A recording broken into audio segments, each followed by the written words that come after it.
This is a story set in the dark recesses of science. Our star is a creature of the night, an animal with skills that have defied explanation and inspired tales of horror.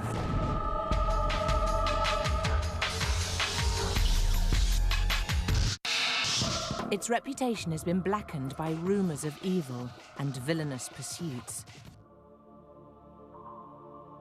But for centuries, brave scientists have sought to conquer this mysterious creature, convinced it holds secrets that could change our world.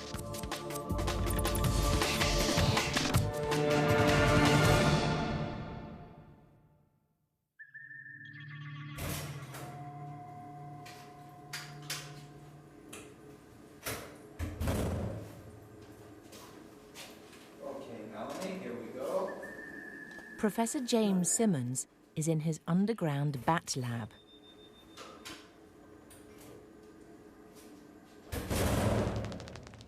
At the cutting edge of biosonar research, Simmons has been collaborating for years with a colony of bat friends. Okay, let me introduce to you Melanie.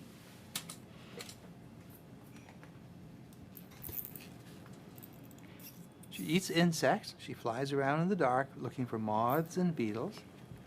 Melanie lives in a school here in Rhode Island when we caught her. She's part of a colony of about 20 bats.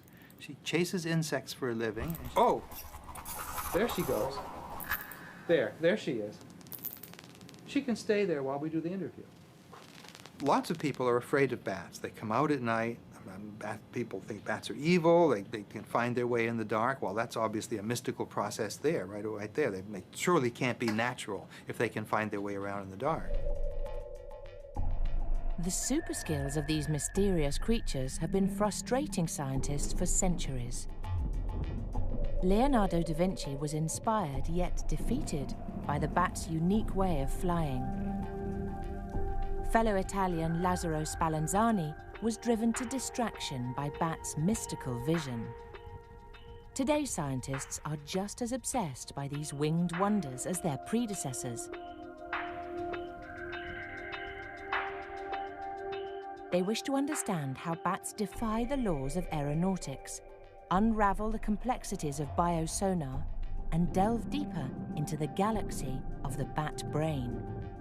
This quest has already spanned 400 years, kept alive by a succession of bat pioneers determined to decode this superstar of science. Count Buffon, a renowned 18th century French naturalist and predecessor of Charles Darwin, was horrified by such a misshapen being.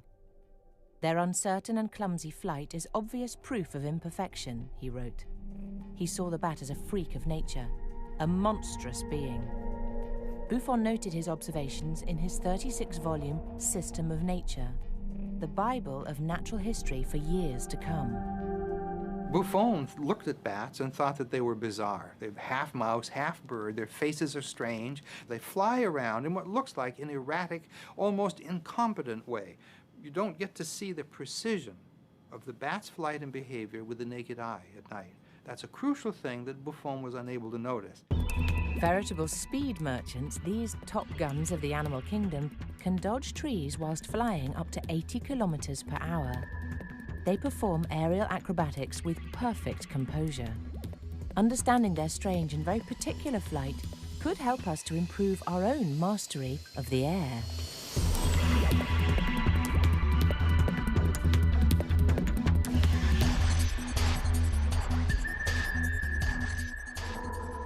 I think that an interceptor pilot would very much envy the ability of the bat to make sudden, very violent changes in course, and apparently to do it without effort.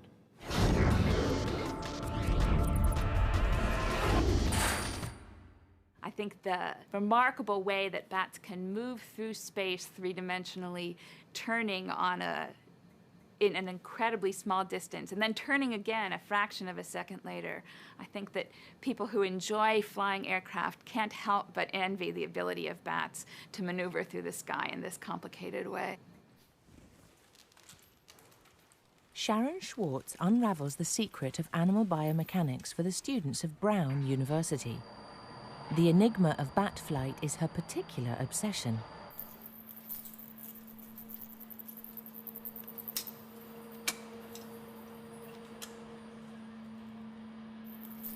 To get a bat to fly really steadily in the center of a wind tunnel might take months of training.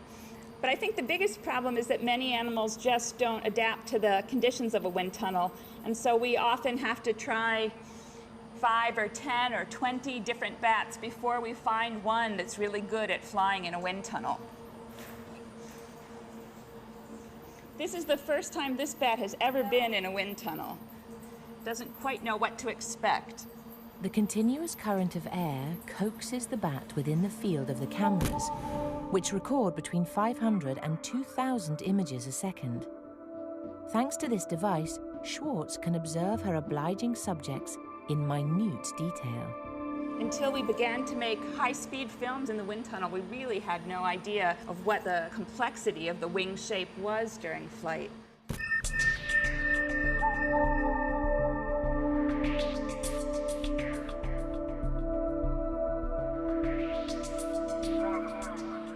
They're able to generate an incredible amount of lift at very low speeds, much more than birds. And there's clearly something remarkable about the wings that enables them to do that. Schwartz's research could change the way we think about flying. Future flight technology may see the end of the rigid metal boxes we call aeroplanes and the beginning of an entirely new, flexible craft. One of the things about bat flight that lets them maneuver so violently is that a bat can maneuver its wings asymmetrically. A bird, when it flies, keeps the wings more or less symmetric.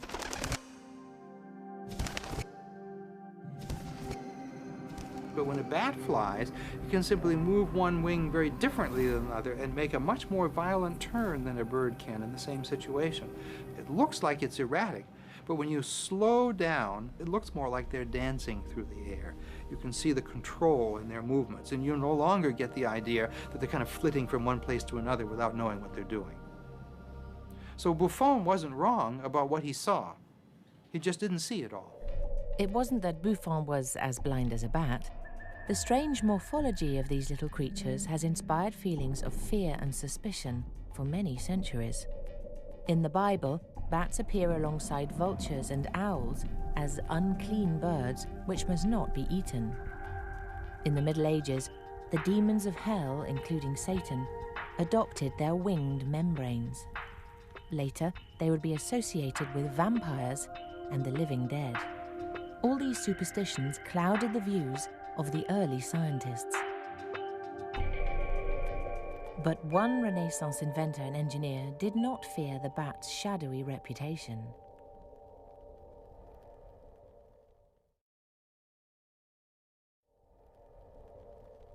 At the end of the 15th century, Leonardo da Vinci started dreaming of a world in which men might fly. His study of birds is well documented, but less so the inspiration he drew from bats. Leonardo spent many a sleepless night trying to understand this animal, fascinated by its ability to lean on air. In his writings, he recommended to future students of flight, remember that your flying machine must imitate the bat. Its membranes are impermeable to air, and their movements regulate the wings. Dissect it and use it as a model for your machine.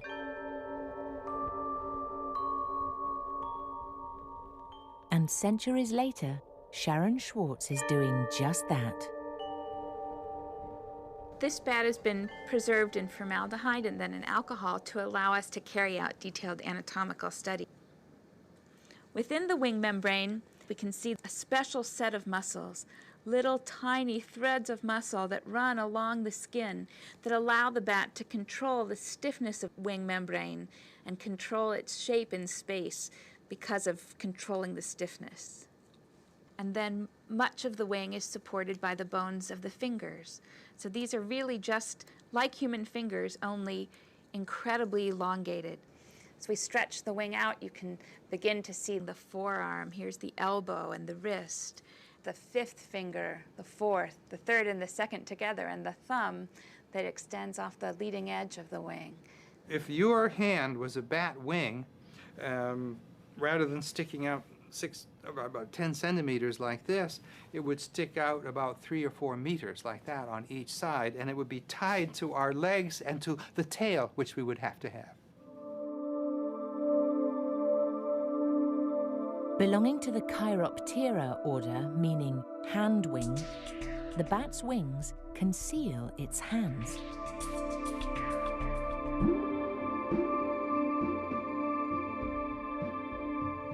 This is a wing bone of a big brown bat. And by studies in which we've carefully weighed each element of the wing by using a very precise balance, we've been able to determine that the bones of the fingers of bats are far lighter than we'd expect for a mammal of their body size.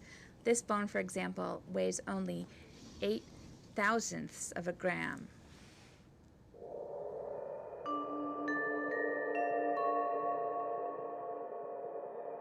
This bearable lightness of being was a real obsession for Leonardo. How could he imitate such materials? How could he propel humans through the air? He dreamt up hundreds of designs, built several flying machines, but none of them would actually take off.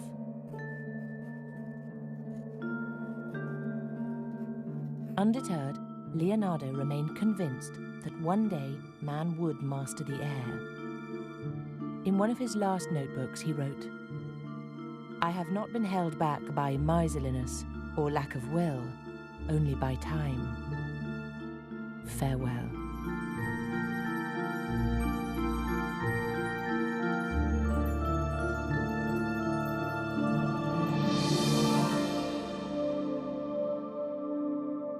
Four centuries later, Clément Ader, a wealthy pioneer of aviation, took Leonardo's advice and set about designing an extraordinary machine. After constructing many giant bat models based on the constant observation of these mammals, Ader found himself penniless. Fortunately, the French military, persuaded of the potential of such an invention, found the francs to allow the research to continue. In 1890, Ader finally took off in his bat-inspired craft and flew 165 feet at a height of 8 inches, before crashing back to Earth. After centuries of study and mimicry, the bat's unique aeronautical ability was still a mystery. A mystery that today's scientists continue to investigate. We went into our studies expecting the wing to move almost like a paddle, and what we found is that there's folding going on everywhere along the wing of the bats. And not only are there movements at the joints, but the individual bones that make up the wings of bats are actually bending or deflecting during flight. Not a small amount, but an amount that's large enough for us to pick it up in video footage, to see a 10 or 15 or 20% change in the length of the bone as the bone bends during flight. You can't imagine bending a human bone this much. Bats are the only mammals in the world to have such flexible bones. A lack of calcium and minerals helps maintain this elasticity. This revelation has propelled Schwarzer's research into another dimension.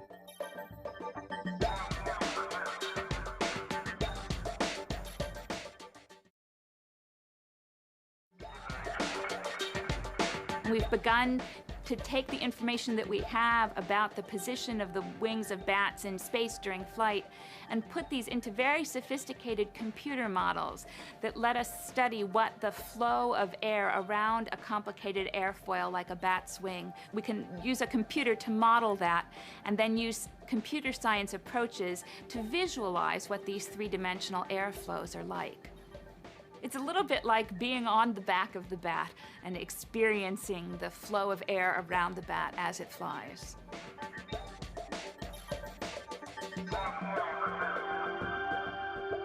Schwartz is working towards the day when this experience is more than a computer model, but may be encountered in a real live bat craft.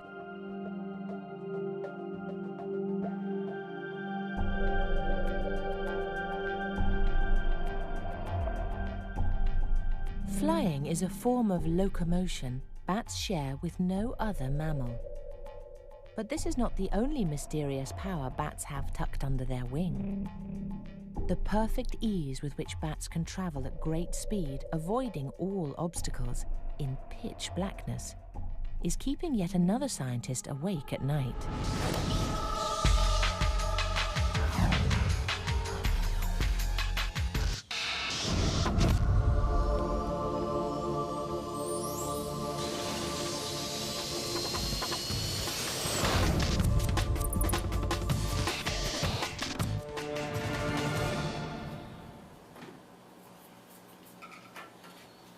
Professor Donald Griffin has been searching for answers for over 50 years. So this is all brand new kind of research, which has never been done before, and I do not know how well it will work. Yes, for the moment. And this evening, armed with a jam jar, some string, and a moth, he sets out to conduct his latest experiment on bat navigation.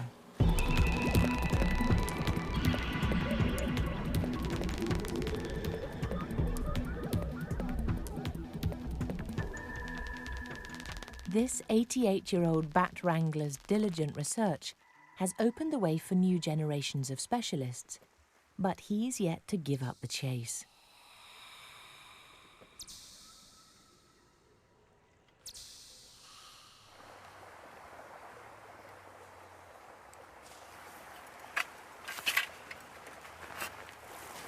His accomplice, Greg Auger, a specialist in nocturnal photography, supervises the creative technical setup. My dog's contribution to the cause. This is her bed. Now, as it gets a little wetter, it should start some more of that flow coming out from under it. The small bubbles in the water being caused by the rushing water give off a lot of high frequency noise. And since the bats are utilizing high frequency for their navigation, and we're trying to study that, we want to cut down on as much of the noise as we can. I am connecting this bat detector to Greg's camcorder so that it will record the time-expanded signals that we hope we will record from a bat. That is one way of getting the full range of frequencies, all the details that we can get out of the bat sound. July 27, 2003, very warm night. We're set up with our rig aimed out over the glade, and it was 82 at 7:32. And we hope the bats show up.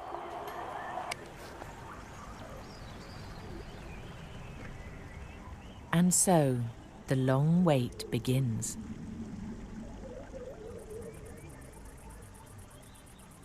The first to investigate the mystical vision of these night creatures was an 18th century Italian naturalist.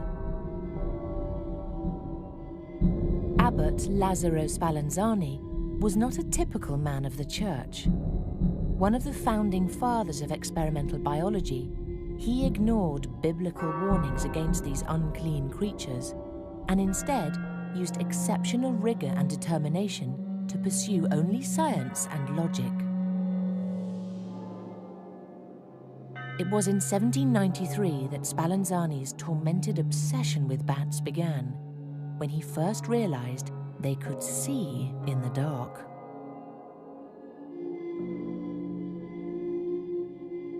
If you suspect that bats don't use their eyes to find their way around, one obvious thing to do is to simply blindfold them, to cover their eyes and then let them fly around and see if they can still avoid bumping into things. And that was the first thing that Spallanzani did. For 3 years, Spallanzani carefully documented his rigorous experiments.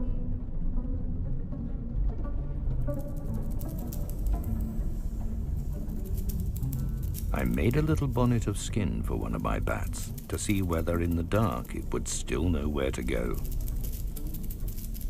I carefully covered the whole of the animal's head without hurting it, released it, and it fell to the ground.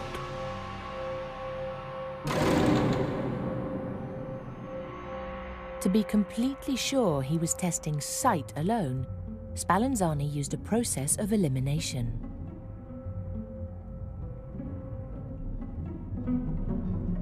I pierced its eyes with little needles heated in the fire.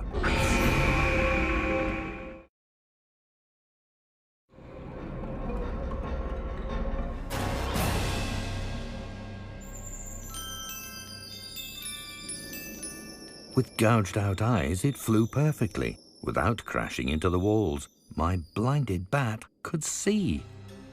I think that Spallanzani quickly realized he had an honest-to-God, genuine problem to solve. I methodically looked for which other sense could help it to see in the dark. I blocked the nostrils of the blinded bat, then their mouths, and then their ears with glue. But none of the organs disabled in this way seemed to be linked to this mysterious blind vision. If you look at a bat, he's very interested in the fact that a lot of the face and the wings of the bat is just naked skin without much fur. And one possibility is that the skin would contain touch, organs for the sense of touch, which the bat might use. So he covered the skin with what amounted to library paste to try to interrupt the ability of the bat to feel things through the skin.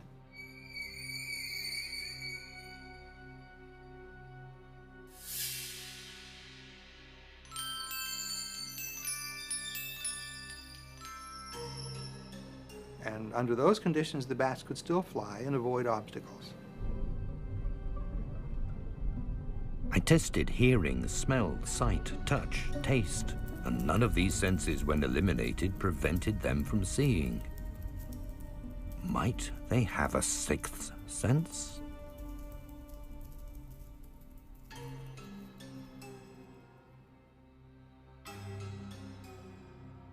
He was trying to find out what the nature of this sense was, what organs were used to receive the stimuli that the animal used to find their way around. One of the things he found is that bats, when their mouths are covered up, are also helpless. Thus began an infernal struggle. Spallanzani searched tirelessly to locate this improbable sixth sense.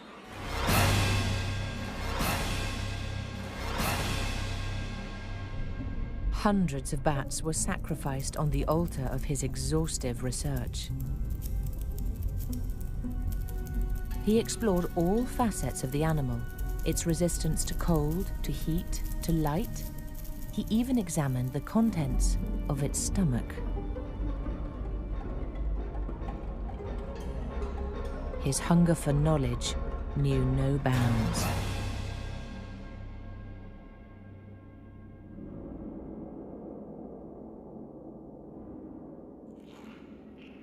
Failing to reach any conclusions, he embarked on a new series of experiments. I burned the eyes of unused bats and subjected them to a new test, both in the light and in total darkness.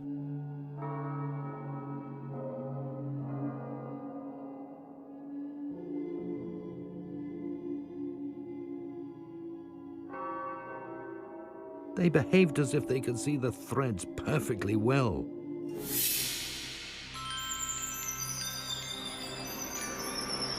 They bent their wings to avoid them, and the bell stayed silent.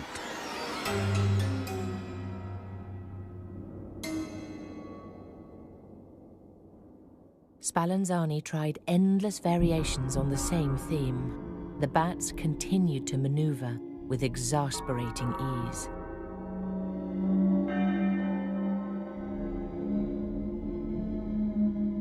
Perhaps they were creatures of Satan after all. He probably thought something like this: how on earth am I going to explain this to people?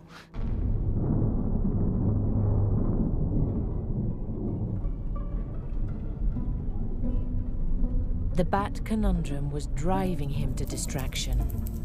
Exhausted, he finally asked for help.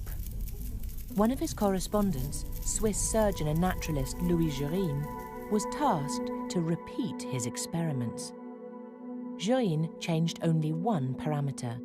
He used dense starch and not glue to seal the bat's ears. The results were astonishing. The bats refused to fly, they stayed on the ground, or crashed pathetically into the obstacles. The bats could not see. He and the people he worked with and wrote letters to agonized about this. Do they see with their ears? For the abbot to publish a conclusion which broke the rules of creation was unthinkable, a greater torture than being condemned to the flames of hell. One of the hardest things in science is you have to be open to what you find. You can't say, wow, this is impossible. I don't believe this. You have to accept what you find, because what you see is the truth, no matter what it is. And the problem is trying to figure out how to interpret it. As Sherlock Holmes once said, when you eliminate the impossible, the only thing left, however implausible, must be the truth. Without the words of Holmes to guide him, Spallanzani chose not to publish his work, refusing to believe the results.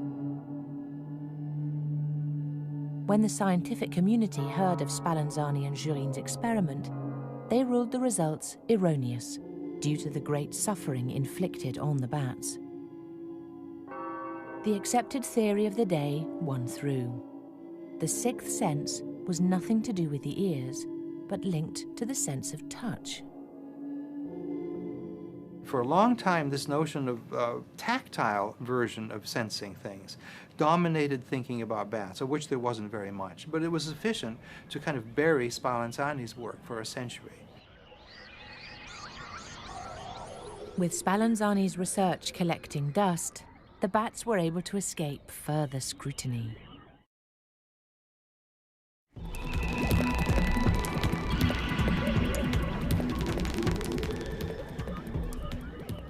Returning happily to the shadows, bats were forgotten by man and by science.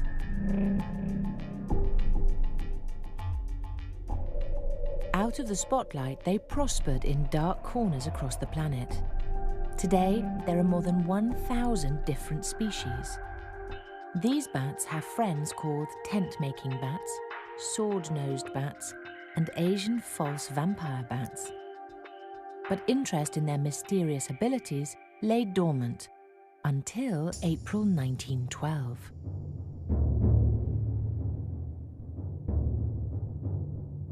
As the unsinkable Titanic sank in glacial waters, Spallanzani's research resurfaced. American engineer Sir Hiram Maxim proposed fitting ships with a sixth sense, similar to the bat's blind vision. A sixth sense that could steer a ship around obstacles such as icebergs. Bat vision research was back on the agenda, but it took another 25 years for a breakthrough to come. In America.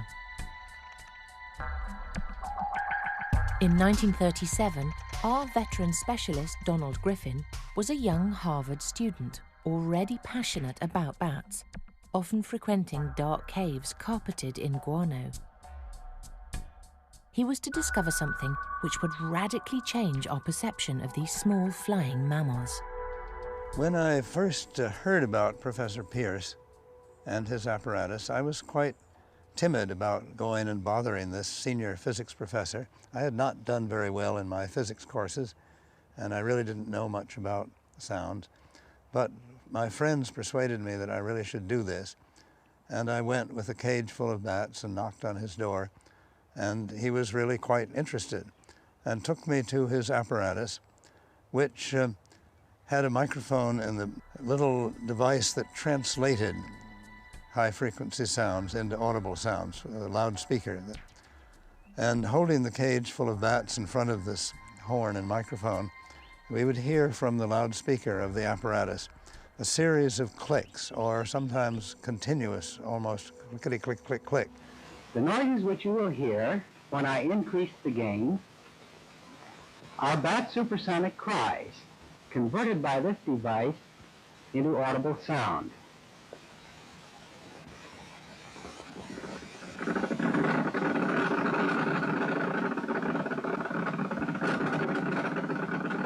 It was clear that they were making a lot of high-frequency sound. That day, 140 years after Spallanzani's failure, and for the first time in history, these two men heard a living creature emit ultrasounds. We did not know why the bats were making sounds, and when animals make sounds, they often are communicating. So we considered that possibility. But we had the advantage that we had Pierce's apparatus, so we could tell when the bats were making these high-frequency sounds. Donald Griffin and his friend Robert Galambos, a young neurophysiology student, repeated Spallanzani's experiments with the same rigor, but with no cruelty. Like their predecessor, they noted that with ears blocked, the bats crashed into obstacles. But with their detector, they also noted that with their mouths blocked, the bats could no longer emit ultrasound and crashed to the ground. With this new information, they deduced what those before them could not. Bats use sound to navigate the world. In fact, what they're doing is a trick. The bat emits a sound and induces the object to make a sound to give away its presence. That sound is the echo. Bats create an image of their surroundings through the number, intensity, and rapidity of the echoes they hear. Spallanzani's experiments did in fact hold the answer, but he had refused to acknowledge the impossible. Bats create an acoustic vision of the world with their very own sonar.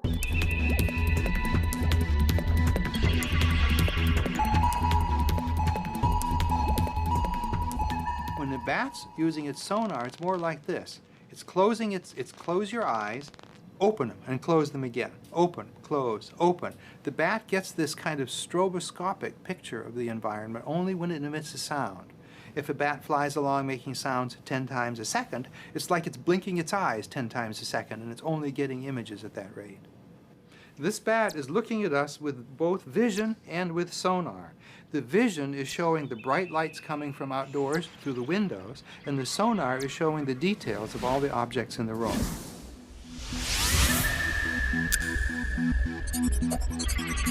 Griffin and Galambos gave their remarkable discovery the name echolocation. It seemed incredible, even in 1940, that bats could be orienting themselves in the dark by making high-frequency sounds. It was such a new idea. The discovery of echolocation in bats was widely disbelieved for a long time. A lot of people just couldn't imagine that the animals could do this. When we reported this at a scientific meeting, one prominent physiologist was not at all convinced and took hold of Galambos by the shoulders and shook him and said, "You can't mean this." They did indeed mean it, and Griffin continues to study the complexities of echolocation half a century on. Greg, how does that look? Let me check. It's probably too low, but I can tighten the rope. Yeah. I would push your time expansion start, Don, so we're ready. Yeah, thank you. I'm using a night scope, which is a military level image intensifier.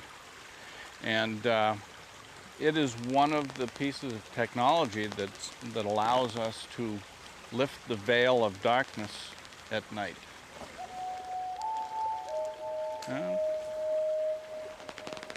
Just cruising through. I can hear them. I hear your bat detector. Donald Griffin is exploring the idea that bats use their sonar for far more complex tasks than simple navigation. Tonight he is joining the bats on the hunt for food. Each evening he uses a different type of insect as bait. Tonight's dinner is moth. I tried but could not succeed in getting bats to catch insects in the laboratory. They just didn't do it for me. On the other hand, the apparatus that we needed to detect bat sounds was quite expensive and elaborate. It needed AC power. It seemed rather ridiculous to take it out where bats were catching insects. So finally, with some trepidation, we did load all our apparatus in a small truck and took it out to a place where we had been watching bats catching insects. And suddenly things were very different. It was clear that they changed their sound in a very important way.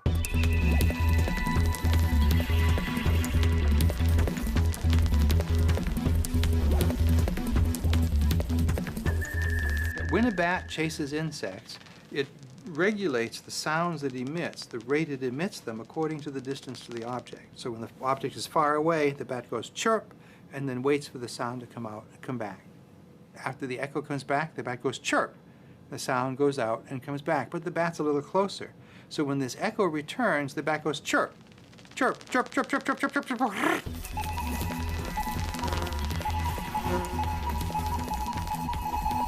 And the rate of emission goes up faster.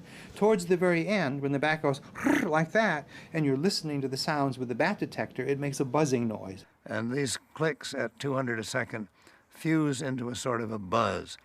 And that has come to be called a feeding buzz when bats are feeding. As it gets closer, the bat bombards its prey with ultrasounds, processing every movement, every detail, before going in for the kill. Oh, hey, we got that's one. a hit. Did you get that last one? Yes, Good. A wonderful hit. Nice buzz. Now we got it. We got the time expanded signals. Okay, we're rolling. Oh, It's a loud one. nice and loud. Good buzz. I'm still very much intrigued by how they use their sonar for very difficult operations, how they discriminate echoes from something they're interested in, like whether it is a good tasty insect or not, from all kinds of other echoes that they have to be getting. Here comes a bat. He's still in there. And we don't really know how their brains can do that, make that kind of discrimination. It's an intriguing mystery.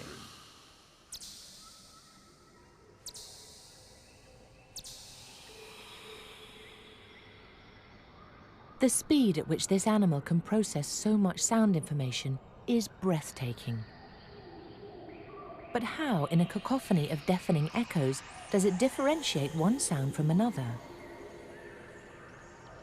How, for example, do female bats recognize their own young amongst a ceiling of thousands? It appears that bats have an individual ultrasonic signature, just as we all have a different voice. And it's possible that they use each other's signatures whilst flying to triangulate their position. If you have several bats flying in a group, there is a possibility that when one bat emits a sound, it will produce echoes that some other bat can hear and use to see objects.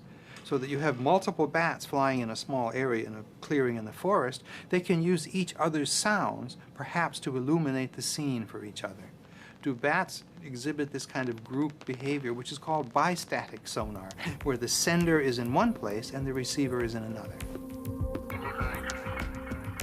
Our best sonars can't achieve anything like the rapidity of analysis of which a bat's brain is capable. The armed forces dream of one day having an equally efficient system to scan the underwater environment, to pinpoint mines which can destroy their expensive ships in an instant.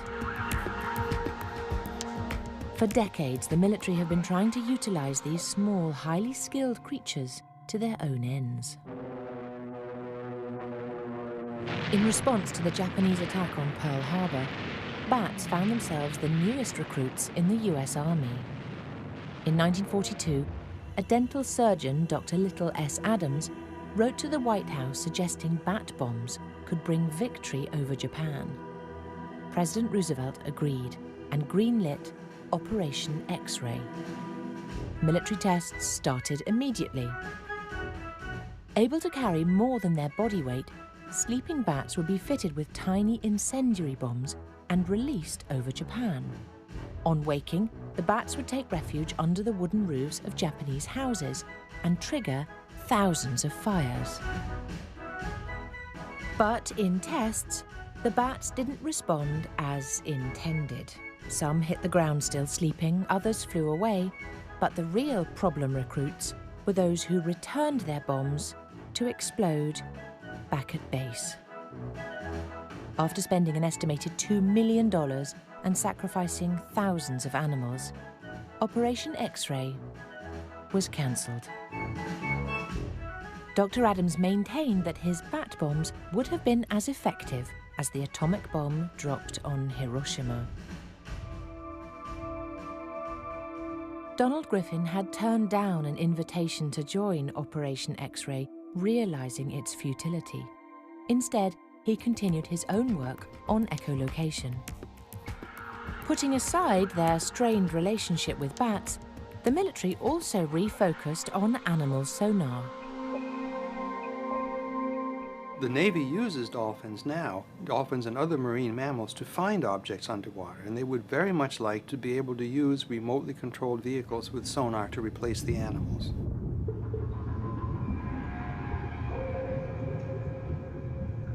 When man-made sonars are used, you use a different sonar to search for mines in a harbor than to find submarines in the deep ocean. Whereas a dolphin or a bat uses the same sonar to find objects, to chase fish or insects in the air, to fly through obstacles and things like this. And it's the fact that they use one sonar with great versatility that makes it especially technologically interesting. The plan is to try to understand how the bats do it, because it's easier to study bats than it is dolphins. At least some of the work can better be done using a bat as a surrogate for a dolphin.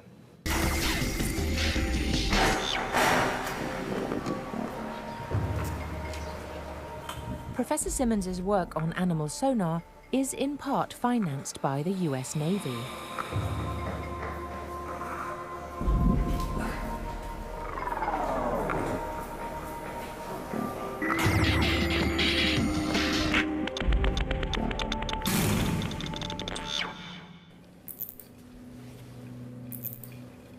In his underground bat lab, his domesticated bats are helping him find out what goes on inside a bat's head.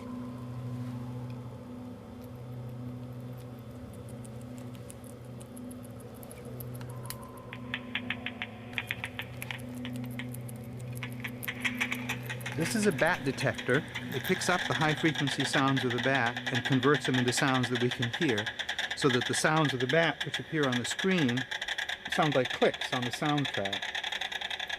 When a bat is chewing insects when it's flying, it can't shut its sonar off, otherwise it might hit an obstacle, so it can make the sounds while it's chewing.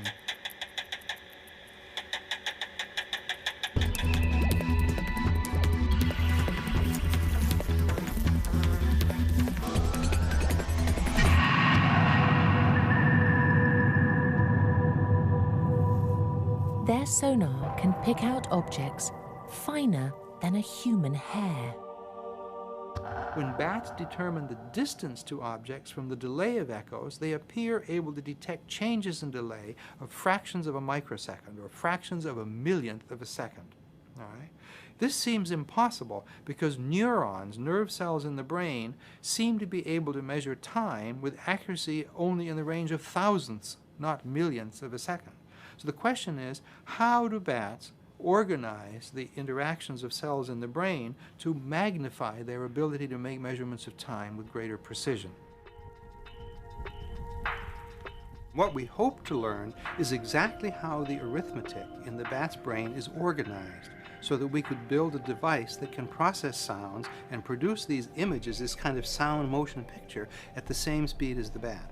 and also to make it relatively small and compact compared to most man-made systems. Looking at a bat brain, which is a very small thing right in front of you, you can hold it like this, it's just like a galaxy many, many light years away. You know something very interesting is happening there, but it's very frustrating because just like the galaxy, you can't always get at the thing that's happening and watch it while it works. The methods, even after 50 years of intensive research on the brain, the methods for observing what happens in the brain, particularly things that happen quickly, are still very primitive. It takes seconds to produce a brain scan image, but in a few seconds, a bat can catch 5 insects and then go hang up in a tree and go to sleep. Exploration of the bat galaxy has only just begun, but could success bring a technological revolution? Will we one day have flexible flying crafts, machines that deftly dodge obstacles at high speed? Will the military realize their super sonar dream? Whilst we wait to find out, the stars of our dark kingdom will continue to fascinate and frustrate.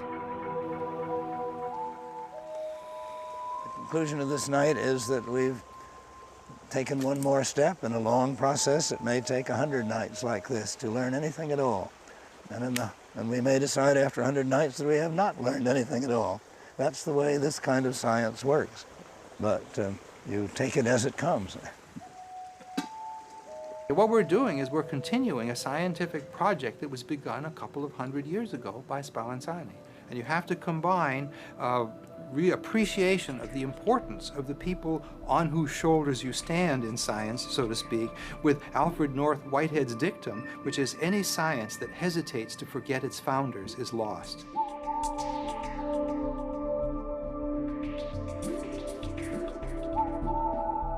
We have lost the bats for the night. Well, that's the way it goes. The animals don't always do what you expect.